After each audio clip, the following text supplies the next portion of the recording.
February 6, 1979. Alaska's interior.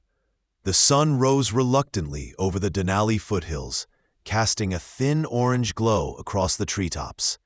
In the distance, wind carved spirals through fresh snow. At the edge of the tree line, a narrow trail cut across the landscape, leading to a cluster of weathered buildings known as Bitter Creek Station.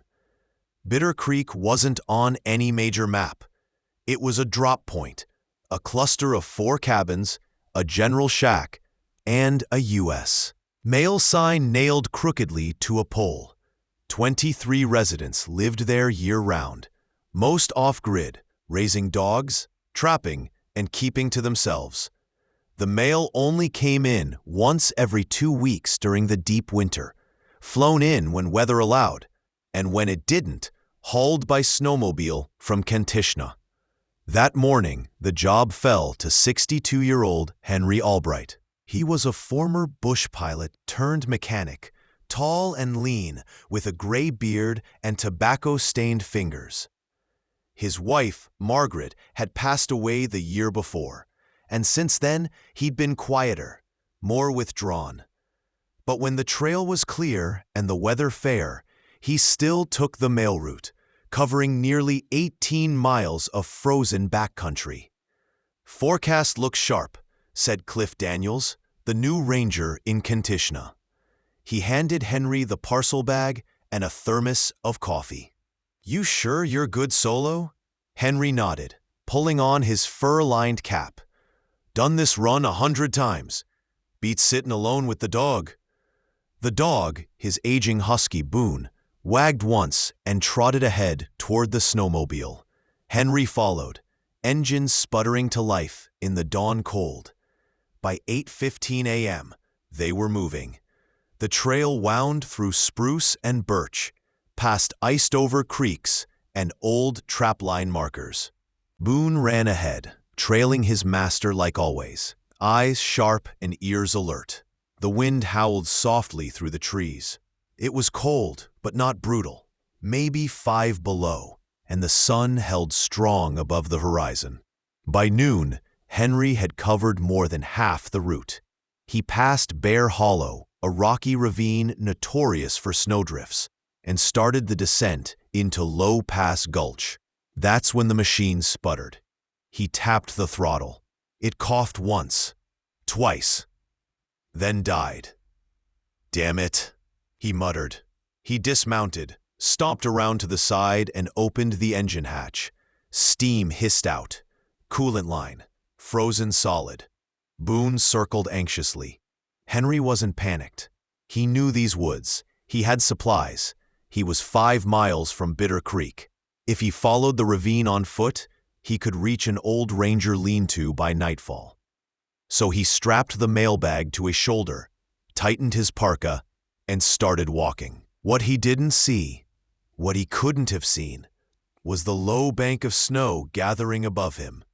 An hour later, when he reached the narrow gorge just past Crosscut Ridge, the slope above gave way. An avalanche. Not large, not loud, but enough. It swept him sideways, knocked him off his feet, drove his shoulder into ice and timber. The mailbag tore free. Boone howled from the ledge above. Then silence. The world narrowed to snow, cold, and darkness. When Henry came to, everything hurt. He couldn't move his left arm. His right leg was pinned beneath a snow-laden branch. He tried to breathe. Sharp pain shot through his ribs. Snow caked his collar, melting slowly against his neck. He blinked. The sky above was dim. Not yet evening, but the light was already waning. How long had he been out? "Boone! Boone!" he rasped. No answer. Just the wind, curling low through the trees. He shifted, groaning, and tried to dig with his free hand. The branch wouldn't budge. His leg was numb. Blood. He could smell it. He was stuck. For the first time in years, Henry Albright felt real fear. He'd taught survival courses in Fairbanks during the 60s, knew how to trap, how to shelter. He'd landed planes on frozen rivers and once spent 2 nights in a tree with a broken foot during a bear season. But this was different. There was no radio, no flare, no backup. He took stock of his gear: a folding knife, a lighter, a flask of water now half frozen. No food, no blanket. The mailbag was gone, likely buried. He cursed quietly, then tried to yell, but his voice was thin and hoarse. The cold was beginning to bite deeper. Then, a sound: crunching snow. Not fast, not careless, deliberate. Henry's breath hitched. A shadow moved between the trees, long, fluid, not Boone, too big, too quiet. The animal stepped into view. A wolf. It stood at the edge of the drift, maybe 30 feet away. Gray fur mottled with snow, lean frame, sharp eyes. Not a pup, not old either. Prime. Henry froze. The wolf didn't snarl, didn't growl. It just stood there, watching, its eyes locked on his. Seconds passed, then minutes. Henry dared not move. Every survival instinct told him not to challenge it, not to make a sound. Wolves, he knew, rarely attacked humans. But this was different. He was injured. He was down, vulnerable. And yet the animal didn't advance. It simply sat. At first, Henry thought it was waiting, measuring him. But as the cold deepened and the light drained from the sky, the wolf stayed, not stalking, not circling, just present. Henry whispered to himself, "What are you doing, boy?" But the wolf remained silent. As night came, the temperature dropped below -10 degrees Fahrenheit. Henry drifted in and out of consciousness. He heard wind, the crack of distant limbs, the creak of frost settling. And always, nearby, the sound of slow pacing paws, back and forth, back and forth. The wolf didn't leave. By morning, the frost had crusted Henry's eyelashes. His body was stiff, nearly frozen into the snowpack. His breath visible in short, shallow clouds. Every muscle ached. The branch still held his leg like a vice. He blinked slowly, and there, a few feet away, stood the wolf. It hadn't left. Fresh tracks circled the drift where Henry lay. Wide, deliberate loops, not erratic like hunger, more like patrols. The wolf sat again, curling its tail around its paws, watching. Henry's lips cracked as he whispered, "You're still here." He didn't expect an answer, but the wolf's ears flicked slightly, as if it heard and understood. He tried again to move the branch. Nothing. His ribs screamed with the effort. His fingers, too stiff to grip, fumbled the knife from his coat pocket, but it was useless. He couldn't saw through the limb with one hand. He needed help. Boone hadn't come back. Or maybe he had, and run ahead. If Boone made it to Bitter Creek, someone would come. But that was hours away, maybe longer. The cold pressed closer. By midday, a thin veil of clouds blotted out the sun. The wind picked up, not fierce, but enough to cut through seams and cloth. Henry felt his toes dull, then disappear altogether. He spoke aloud, mostly to stay conscious. "Wife used to call me stubborn, but this ain't stubborn. This is just dumb." The wolf didn't blink. At one point, a fox skirted the edge of the clearing. The wolf stood instantly, not aggressively, but alert. And after a few seconds, the fox retreated. Henry noticed. It wasn't just presence. The wolf was keeping things away. By late afternoon, the temperature dropped again. A light snow began to fall. Henry slipped into a kind of waking sleep, drifting in and out, murmuring to himself, his thoughts looping. Once, he dreamed of Margaret, her voice soft and clear. "You always tried to go it alone, Henry." He woke gasping. The wind had picked up. Trees groaned. The wolf stood again, pacing to the right, ears up. And then, a distant sound. A motor, low, intermittent, a snowmobile.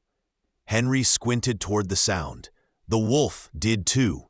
Then, incredibly, it turned and trotted toward the noise, out of the trees, into the path. Ranger Cliff Daniels throttled down his snowmobile as he rounded the ridge above Low Pass Gulch. He'd been scanning the trail for hours. No sign of Henry, no sign of Boone. Only wind, snow, and silence. Then, movement. He braked hard. Just ahead, maybe 40 yards down the trail, a shape emerged from the brush. His hand went instinctively to the rifle slung across his chest. A wolf. It stepped into the middle of the trail. Not running, not startled, just standing there. It looked straight at him. For a few long seconds, they stared at each other. Then the wolf turned, slowly, and began walking. Not away, but along the trail, looking back every 10, 15 feet, as if checking to see if he followed. Cliff frowned. He knew predators. This wasn't how they acted. Still, he revved the engine and eased forward, following at a cautious distance. The wolf continued, calm, deliberate, until it reached the edge of the gulch. Then it stopped. Cliff slowed, and that's when he heard it. Faint, ragged. "Hey!" A voice. Human. He jumped off the sled, slid down the slope through the trees. And there, half buried under a tangle of branches and snow, was Henry Albright. Alive. Barely. His face was pale, lips cracked, one eye nearly swollen shut. But when Cliff knelt beside him, Henry managed a raspy smile. "Took you long enough," he wheezed. Cliff radioed for evac. Within the hour, medics were on site with a rescue sled, stabilizing Henry's leg and shielding his chest with thermal blankets. As they worked, Cliff looked around. The wolf was gone. Not a track to be seen in the fresh snow. No sign of it on the ridge above or the slope below. Only Boone arrived, trotting into the clearing just as the rescue sled began to move, tail wagging once, tongue lolling out. "Where have you been, old man?" Henry murmured, reaching out with shaking fingers. Boone licked his hand. Henry Albright spent 9 days in Fairbanks Memorial Hospital. 3 cracked ribs, a fractured femur, frostbite on 2 toes, hypothermia. The doctor said another 12 hours might have been fatal. When asked how he survived, he gave the same answer every time: "I didn't." They'd frown, he'd smile. A wolf did. Most people didn't believe him. A few humored him. But Cliff Daniels believed. So did Sarah Bellamy, the paramedic who helped extract Henry from the gulch. She'd grown up in the Yukon, heard stories, seen things. And when Cliff described the animal's behavior, the path blocking, the circling, the way it waited, she only nodded. "Some of them know," she said quietly. "Some of them just know." Henry returned to Bitter Creek in March, walking with a cane and moving slower than before, but alive. Boone stayed close to his side. Mail runs were left to younger hands now. He spent more time on the porch, sometimes writing, sometimes watching, and sometimes, when the light hit just right and the wind cut low through the trees, he'd look out toward Low Pass Gulch and smile. He never saw the wolf again, but he didn't have to. That spring, Cliff returned to the gulch. He followed the slope down, retracing the path where Henry had fallen. He studied the tracks preserved in the frozen soil, the branch that had pinned Henry, the narrow path the animal had walked. At the base of the clearing, he left something small behind, a hand-carved medallion on a pinewood stake. No names, no engraving. Just a wolf, etched in relief, watching the horizon. The wilderness doesn't always roar. Sometimes it watches. Sometimes it waits. And sometimes, if you're lucky, it sends one of its own to keep you alive. If this story resonated with you, if it reminded you of the quiet power of nature, or of something deeper you can't quite name, then we invite you to subscribe, share it, comment, let others know that true stories like this still matter. Thank you for listening to The Wolf That Watched.